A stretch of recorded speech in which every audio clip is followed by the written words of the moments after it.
Irmãos, 1 Reis 11, versículo 28, eu quero falar sobre a direção de Deus, né? Como é que Deus dirige as coisas, né? Diz assim a palavra do Senhor em 1 Reis, capítulo 11, versículo 28. E o homem Jeroboão era varão valente, e vendo Salomão a este mancebo, que era laborioso, o pôs sobre todo o cargo da casa de José. Sucedeu, pois, naquele tempo, que, saindo Jeroboão de Jerusalém, o encontrou o profeta Aías, o silonita, no caminho, e ele se tinha vestido de um vestido novo, e sós estavam os dois no campo. E Aías pegou no vestido novo que sobre si tinha, e o rasgou em 12 pedaços, e disse a Jeroboão: toma para ti os 10 pedaços, porque assim diz o Senhor, Deus de Israel: eis que rasgarei o reino da mão de Salomão, e a ti darei as 10 tribos. Porém ele terá uma tribo, por amor de Davi, meu servo, e por amor de Jerusalém, a cidade que elegi de todas as tribos de Israel, porque me deixaram e se encurvaram a Astarote, deusa dos Sidônios, a Quemós, deus dos Moabitas, a Milcom, deus dos filhos de Amon, e não andaram pelos meus caminhos para fazerem o que parece reto aos meus olhos, a saber, os meus estatutos e os meus juízos, como Davi, seu pai. Porém, não tomarei nada deste reino da sua mão, mas por príncipe o ponho por todos os dias da sua vida, por amor de Davi, meu servo, a quem elegi, o qual guardou os meus mandamentos e os meus estatutos. Amém? Até aqui. Bom, podeis assentar, irmãos. Bom, Deus então, o que fez? Vendo a idolatria de Salomão, vendo como ele se curvou a esses ídolos e seguiu no seguimento desses ídolos por causa das mulheres que ele amou, Deus determinou um plano que rasgaria então a nação em duas partes. Foi aqui que começou a ter dois reis, né, no povo de Israel: o reino do sul, o reino do norte. O rei do sul e o rei do norte. No caso então, 10 tribos passou para a mão desse servo aqui, né, que nós lemos, e somente 2 tribos ficaram na mão do filho de Salomão. Aconteceu que quando Salomão morreu, vieram então os anciãos, né, as pessoas, para perguntar e falar ao filho de Salomão que diminuísse o jugo, como a irmã leu aqui. Mas como Deus tinha dito que havia de rasgar, foi aí então que Deus interveio, né? Ele operou uma divisão aí, por vontade dele, propósito de Deus. Então Salomão consultou os anciãos, e os anciãos deram um bom conselho. O conselho dos anciãos eram bons, bom conselho perfeito. Mas Deus estava trabalhando. Mas vieram os jovens que cresceram com ele, olha o problema, né? Mas eu não vou nem condenar os jovens, não vou falar contra o conselho do jovem, porque tudo vinha de Deus. Por isso que não devemos falar contra as pessoas, porque Deus está trabalhando. Muitas vezes nós não percebemos. Então Salomão aceitou o conselho dos jovens. Ao invés de diminuir o filho de Salomão, ao invés de diminuir a carga que Salomão tinha colocado sobre os ombros das pessoas, o que ele fez? Ele seguiu o conselho dos seus amigos jovens e redobrou, piorou. Mas a Bíblia diz que Deus ia rasgar o reino. Então Deus tinha que fazer algo. E Deus levantou o coração do povo para pedir a ele que diminuísse o jugo que o seu pai Salomão tinha imposto.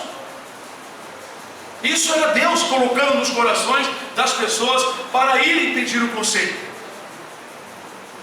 O bom conselho veio dos anciãos. É interessante, irmão, que Deus não deixou ele aceitar, o filho de Salomão aceitar o bom conselho.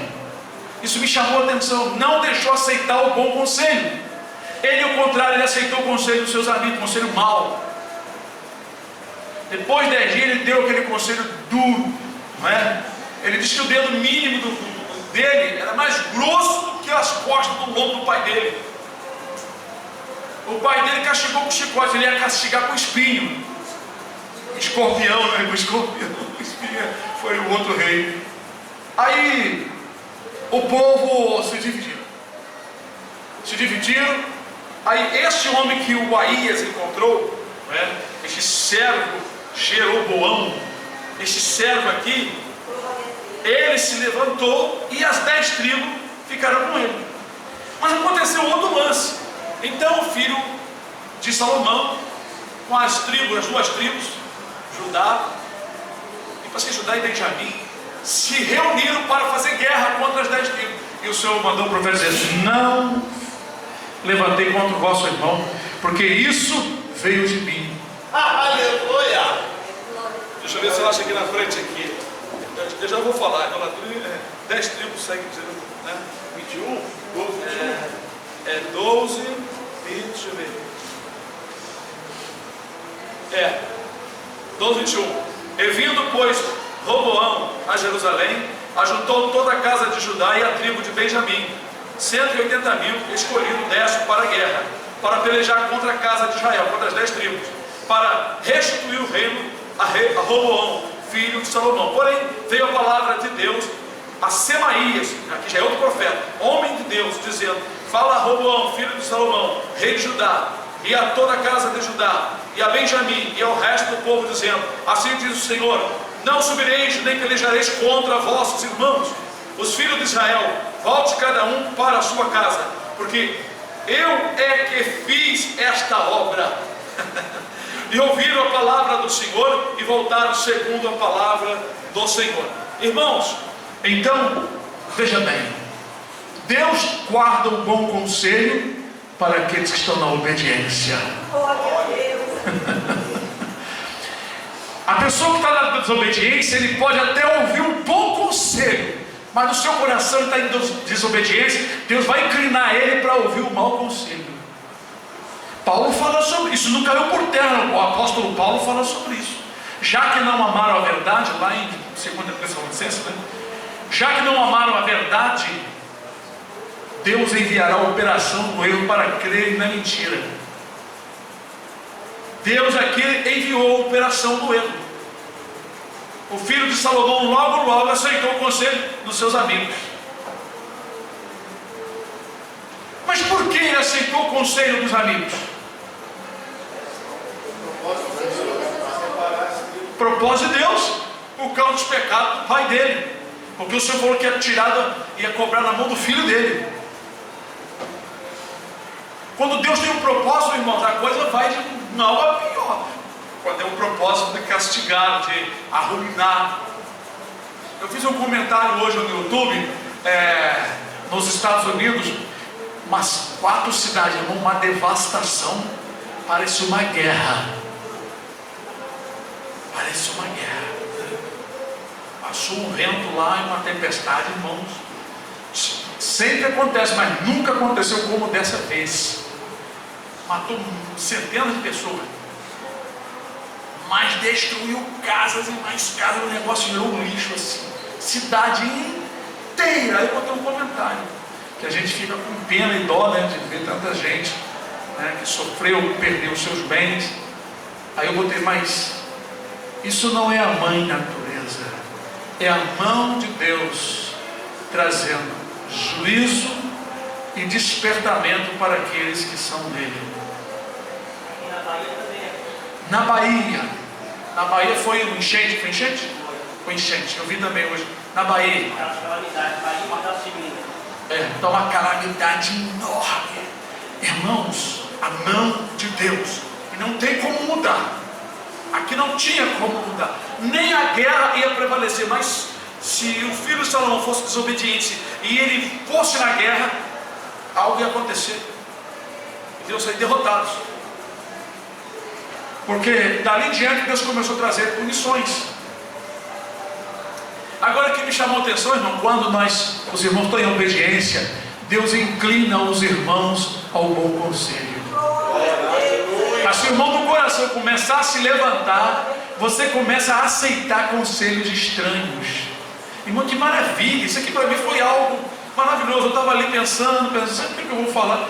Aí, o texto, eu falei, esse texto que a irmã leu. Aí o Espírito me falou: o bom conselho é para quem está na obediência. Eu falei, meu Deus, é mesmo, que coisa maravilhosa. Me chamou a atenção. Deus inclinou o coração desse filho de Salomão ao conselho errado. Meus irmãos, olha como Deus cuida da gente, porque nós temos tido o bom conselho. Aleluia! Nós aqui, irmão, na igreja, pequenininha igreja aqui, e os irmãos que nos seguem no YouTube, em outros lugares, têm recebido um bom conselho, porque Deus tem inclinado o nosso coração ao bom conselho. Irmão. Agora, se entrar na desobediência, começar a questionar a Deus, é por isso, irmãos, que a Bíblia diz que os segredos do Senhor são para aqueles que o temem. Que maravilha, o cuidado que o Senhor tem na vida de cada um de nós, quando Ele vê que o teu coração se inclina à obediência, ao amor. Ele não vai deixar você andar na escuridão, andar no caminho errado. Aqui o filho de Salomão entrou por uma vereda completamente errada. Completamente errada. Muitas nações estão seguindo os maus conselhos porque já são maus de coração. Tem um texto aqui, no tempo dos reis, rei da Síria, eu até falei outro dia, levou lá para Samaria vários povos. Não sei se os irmãos lembram, poucos dias atrás eu falei sobre isso. E ali, irmãos, o povo não se importava, não se importou, aquele povo ali, aquela mistura de gente, não se importou de seguir a lei do Senhor. Mas o que aconteceu? Deus enviou leões para eles lá para devorar, e a Bíblia diz que era gente contra gente, se despedaçavam, porque o Senhor os conturbara com toda a sorte de conturbação e perturbação. Mas por quê? Porque eles não queriam, não quiseram seguir você. Então Deus entregou a perturbação. A Bíblia diz que sendo os caminhos do homem agradável ao Senhor, Ele faz até que os seus inimigos tenham paz com Ele. Maravilhoso isso. Veja o controle de Deus, veja como que as coisas acontecem, que você não percebe que a mão de Deus está por cima. É por isso que devemos estar sempre meditando na palavra, para nunca deixar que pensamento de rebeldia venha entrar no coração, porque você vai perder. Eu vou perder. Mas enquanto nós estivermos atentos à palavra, nós seremos libertos dos laços de Satanás. Porque Satanás confunde a nossa mente até com passagens bíblicas. Ele não confundiu Eva, foi com a palavra? Ele confundiu Eva com a palavra. Quem caiu na transgressão, quem foi enganada, né? Perdão, quem foi enganada foi Eva. E Adão caiu na transgressão junto com ela, mas ela foi enganada pela palavra. Veja que o diabo ali estava dialogando com ela.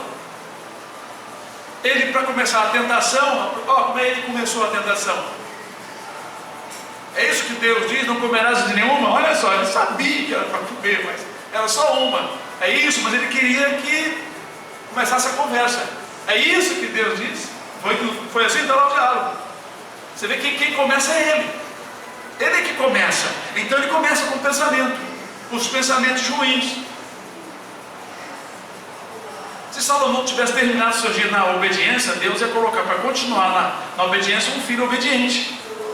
E não iria rasgar o reino, mas os propósitos de Deus ninguém sabe. Mas vamos falar então aqui que Deus, Ele guarda, irmãos, o bom conselho para aqueles que o temem. O bom conselho do Senhor. O Senhor me fez lembrar em Provérbios capítulo 1. Como rejeitaste, né, a minha repreensão e não quiseste, né? Deixa eu ver aqui rapidinho. É tanto versículo para gravar que não dá para responder tudo assim na ponta da língua, né, irmão? Então, é bom a gente recorrer aos textos para poder nós falarmos corretamente, né? É muito maravilhoso. Eu fico maravilhado que o Senhor nos ensina, o Senhor tem cuidado de nós, não é? Provérbios 1.